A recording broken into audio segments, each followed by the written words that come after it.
Assalamualaikum warahmatullahi wabarakatuh. Perkenalkan, nama saya Eko Nur Cahyo.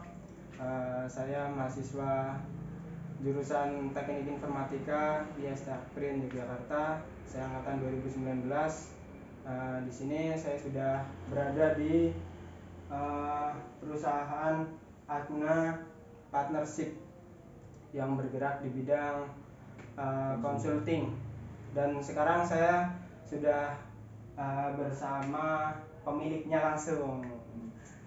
Kita langsung kenal aja sama pemiliknya. Oke. Monggo.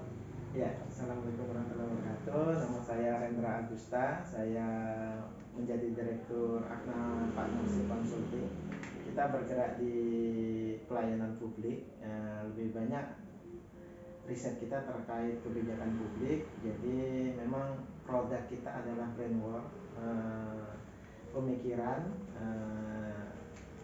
dan klien kita kebanyakan dari pemerintahan daerah.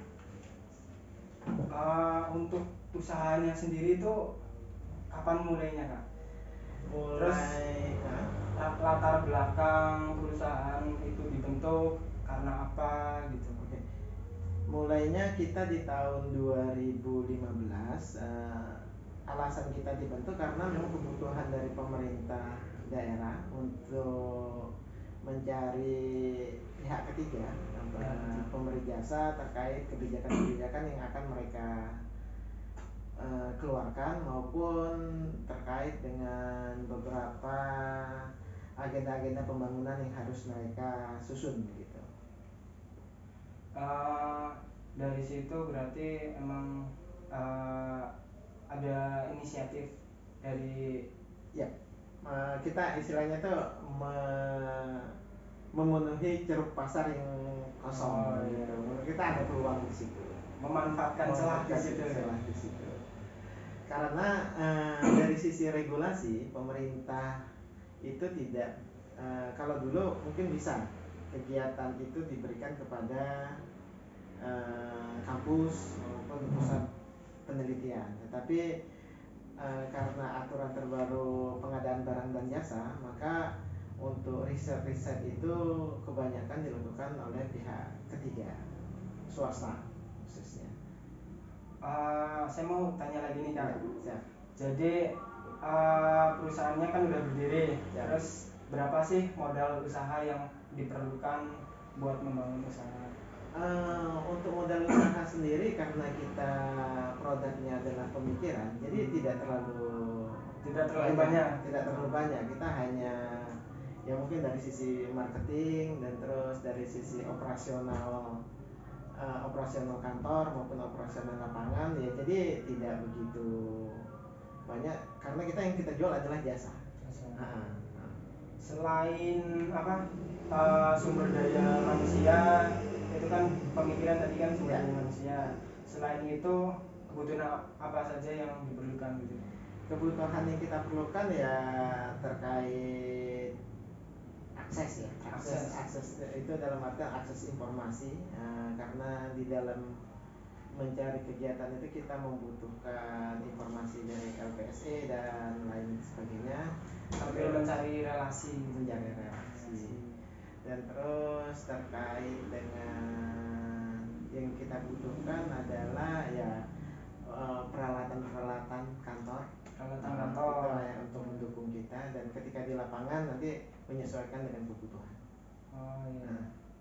Terus sekarang kan masa pandemi gitu, masa pandemi, terus tidak sedikit yang beberapa perusahaan itu yang PHK, terus yang langsung bangkrut gitu ya. Dan perusahaan kakak termasuk yang berhasil melewati itu semua. Terus kiat-kiatnya apa sih biar enggak ini yang menjadi di masa pandemi ini? Oke, ini menjadi menarik ya, ketika pandemi memang kita mengalami guncangan itu karena anggaran pemerintah itu melakukan refocusing. Artinya kegiatan-kegiatan riset, kegiatan-kegiatan kajian itu tidak menjadi di nomor dua kan, karena pemerintah kan lebih konsentrasi ke soal penanganan pandemi. Nah, tetapi kan dari beberapa kegiatan kita sudah memulai di tahun-tahun sebelumnya dan ada kegiatan yang lanjutan sebenarnya di sini, dan lebih untuk kita bertahan ya kita Berarti berbasis online gitu ya. berbasis online karena misalnya ketika dulu harus rapat kita harus datang, atau ketika pembuktian dokumen kita harus datang. Sekarang kita sudah via online dan itu lebih ngirit ya istilahnya, lebih menghemat, efisien. Artinya kita bisa melakukan di beberapa tempat untuk pembuktian dokumen gitu. Dan untuk menjaga relasi, terus kita juga ya secara internal melakukan beberapa penghematan begitu. Itu untuk bertahan. Kita berusaha untuk tidak melakukan pemegapan terhadap karyawan. Berarti tetap dipertahankan gitu ya kan. Tapi menggunakan biaya hemat Betul, gitu ya. betul. Karena untuk melakukan pengeluaran yang besar juga kita susah di masa pandemi ini buat mencari, harus ada prioritas. Iya, skala prioritas itu penting ya. Betul. Terus tadi kan udah bicara tentang bagaimana caranya untuk bertahan di masa pandemi ini. Terus ada nggak sih kayak perusahaan yang pesaing yang kira-kira sangat susah gitu, Ada.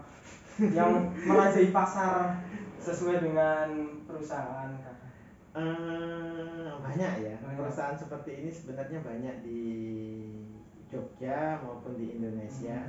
Nah, kita membuka itu, kita tidak hanya mencari kegiatannya di Jogja, karena kita membangun relasi juga di beberapa provinsi dan kementerian. Itu yang membuat kita agak bisa bertahan.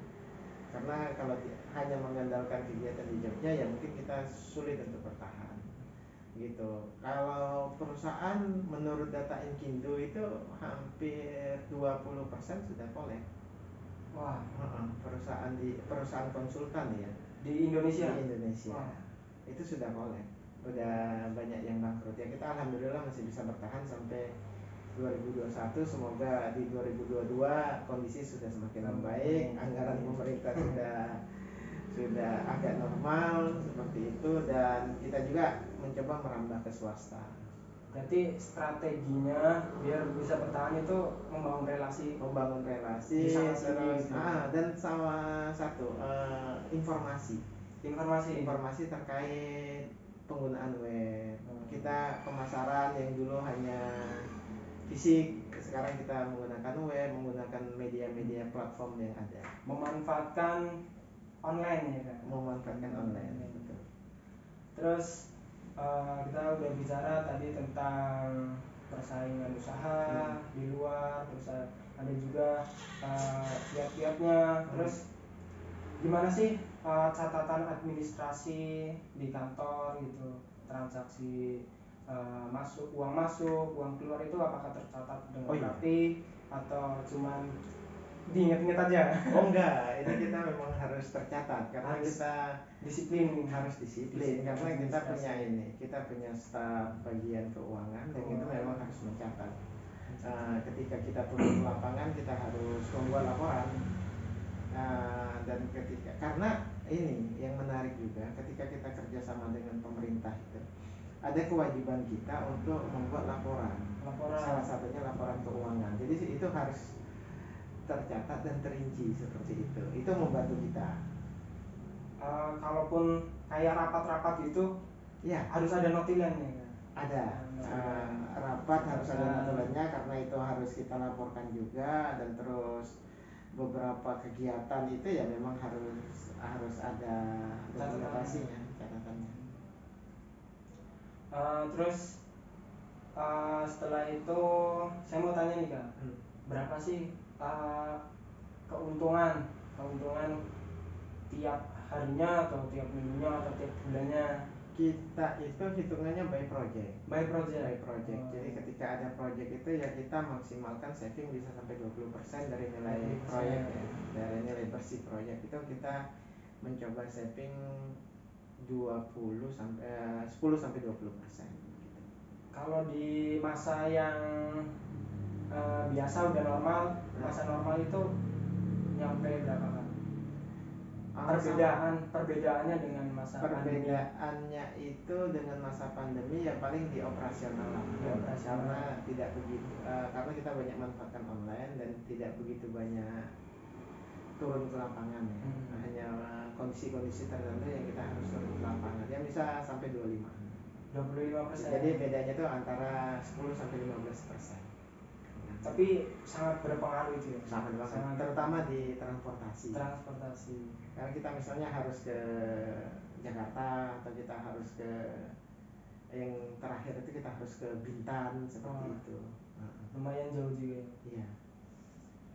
Terus kita udah bicara tentang perusahaannya kakak, terus banyak mengulas tentang latar belakang, tentang keuntungan juga, terus saran apa sih buat generasi muda kayak saya gitu, biar bisa berwirausaha sendiri. Oke.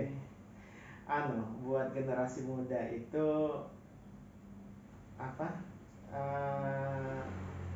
Lingkungan itu selalu bertumbuh. Lingkungan itu kan selalu dinamis. Jadi banyak hal yang berubah dan banyak hal yang harus kita adaptasi. Nah, di situ banyak hal-hal baru tersebut itu menjadi peluang sebenarnya. Terutama kayak kita di lembaga pemberi jasa ya. Kita lembaga bergerak di bidang jasa, yaitu harusnya bertumbuh dan anak muda itu kan harus bisa melihat peluangnya itu di situ. Terutama tadi Eko cerita bahwa di Aprin di teknik informatika. Sekarang itu kan dunia sudah berubah menjadi dunia digital. Kebutuhan orang akan digital itu semakin tinggi. Jadi melihat peluang itu dari situ. Seperti kami juga kan berusaha untuk melihat peluang-peluang ya, terutama pemerintah sekarang platformnya udah digital gitu. Mungkin itu terus mencari dan menggali. Berarti harus bisa cepat beradaptasi. Betul. Harus bisa menggali kritis terhadap peluang gitu. Harus bisa kritis juga mencari solusi dalam suatu masalah gitu. Betul. Kayaknya itu aja yang saya mau tanyakan. Saya terima kasih banyak kepada Kak Hendra sebagai Direktur Agnia Partnership. Semoga kedepannya perusahaannya semakin lancar dan kita bisa kolaborasi. Nanti bisa kolaborasi juga. Ya, terus semoga bisa bertahan sampai pandemi berakhir dan nanti udah normal kembali berjalan seperti Terima kasih. Seperti itu saja wawancara saya dengan Kak Rendra selaku Direktur Agnia Partnership. Sekian dari saya. Assalamualaikum warahmatullahi wabarakatuh.